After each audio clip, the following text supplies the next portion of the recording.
Akkam jirtu kabajamtootaa fi hordoftoota miidiyaa madda nageenyaa oduu isinitti himaa oduu waliin ani Jersoo Wallooti.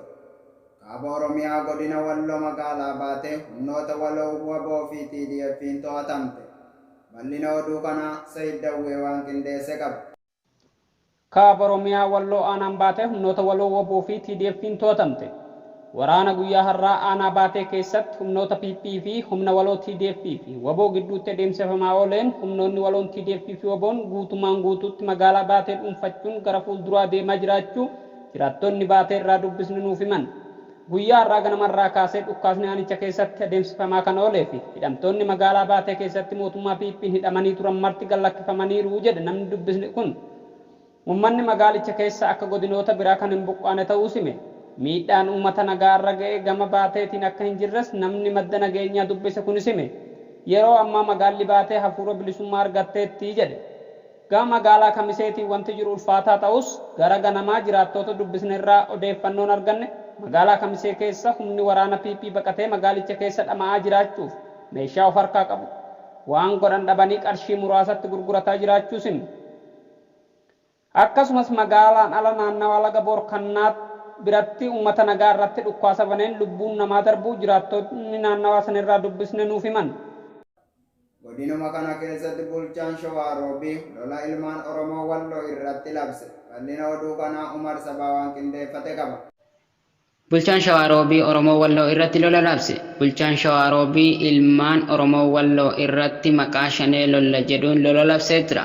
Lola guyyaa kaleessaa taheen WBO fi uummanni Oromoo Walloo waliin tahuun kan godina isaa magaalaa baadiyyaa hunda kan gabroonfataa sirna Habashaa jalaa of bilisa baase yoo ta'u, bulchaan Shawaa Roobii kun sodaa waan qabuuf jecha lola labsee qotee bulaa wal ficcisiisuuf akka jiru barame. Uummanni Oromoo Walloo yeroo kana lafaaf lafee mukaaf dhagaa lagaaf gaara jaarraa 400 ol gabroomee dhiiga keenyan bilisa baafanna waan jedhanii lafaa ol ka'anii jiraniif kanatti gufuu tahuuf labsame jedha jiraattonni godina Walloo kuni. Akkuma beekamu gaafa juntaa injifanne xilaatiin yookaan diinni keenya guddaan uummata Oromoo Walloo jedhanii dhaaddatuun isaanii ni yaadatama. Garuu har'a uummanni isaan diina jedhan suni bilisa of baasee jira. Duulli Feesbuukaa waraana bilisummaa Oromoo uggura isaa balaaleffatu Tiwiitara irratti adeemsifamaa jira. Bal'ina oduu kanaa Umar Sabaa dabalataa waan qindeeffate qaba. Feesbuukiin waraana bilisummaa Oromoo ugguruu isaa balaaleffatu Tiwiitarii irratti adeemsifamee ture.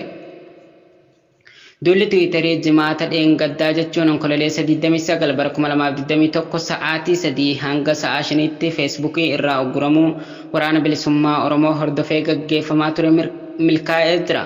Duulli kun kan jalqabame miidiyaan hawaasaa guddichi yookaan Feesbuukiin gabaasa dhimma waraana bilisummaa Oromoo irratti uggura kaa'uu isaa ifatti erga ibseen booda Oromoonni diyaaspooraa wal gurmeessuun duulli kun akka qophaa'u taasisanii. Addatti ammoo maaliif akka sagaleen Oromoo ugguramu ifaa waan hin taaneef murtii isaa kana Feesbuukiin akka haquuf duulli Tiwiitarii kan irratti akka hirmaatan waamichi jedhu dhiyaatuun sa'a 3 osoo adda hin citin gaggeeffamaa tureera jedhu hirmaattonnii fi qindeessitoonni. Duula Tiwiitarii qophaa'e kun sa'aatii 3 keessatti namoonni hedduun irratti hirmaatanii jiru. Maxxansaalee Tiwiitarii irratti dhimmoota Itoophiyaan wal qabatan keessaa inni tokko I support the Oromo Liberation Army or All Fights for Me jedhu sadarkaa duraa irratti argama. Maxxansaan kun namoota miliyoona 3 oliin dubbifamee jira. Akkasumas qaamota dhimmi ilaallatu biraas gahuu danda'eera jedhu hirmaattonnii fi qindeessitoonni. Ilmaan Oromoo kumaatamaan lakkaa'aman mana hidhaa biyya Saudi Arabiyaa keessatti dararamaa hamaaf saaxilamaa jiraachuu rogoowwan agarsiisan bahaa jiru. Bal'inni oduu kana akka itti aanutti isiniif dhiyaata. Ilmaan Oromoo kumaatamaan lakkaa'aman mana hidhaa biyya Saudi Arabiyaatti dararamaa hamaaf saaxilamaa jiraachuun ragaawwan agarsiisan bahaa jiru. Biyya Saudi Arabiyaa keessatti hidhamanii dirmannaa dhabuu irraa dararaa hedduu keessummeessaa kan jiran lammiileen Itoophiyaa walakkaa ol ilmaan Oromoo ta'an haala akkaan yaaddessaa fi rifaasaa keessatti argamu. Manni hidhaa magaalaa Jiddaa fi Riyaad dabalatee manneen hidhaa magaalota garaagaraa keessatti nyaataa fi dhugaatii gahaa dhabuu uffata qaamatti uffatan akkasumas haalli qabiinsa mana hidhaa Walumaa galatti hammaa ta'uurraan kan ka'e lammiileen kunneen guyyaa guyyaan lubbuun isaanii darbaa jira. Yeroo qilleensi biyyattii jijjiiramee qorri hammaataan seene kanatti dhalli namaa waan dirratti uffatu dhabuudhaan feestaalii ofitti maranii lafa afata hin qabne simmintoo qullaarra bulanii oolaa jiru. Namoota isaan keessaa du'aa jiranis kafanni isaanii feestaala kana ta'ee jira. Egaa kabajamtootaa fi hordoftoota madda nageenyaa oduun har'aaf qabannee dhiyaanne kaagammaa daawwattanidha. Qophiilee madda nageenyaa hafan waliin turtii gaarii.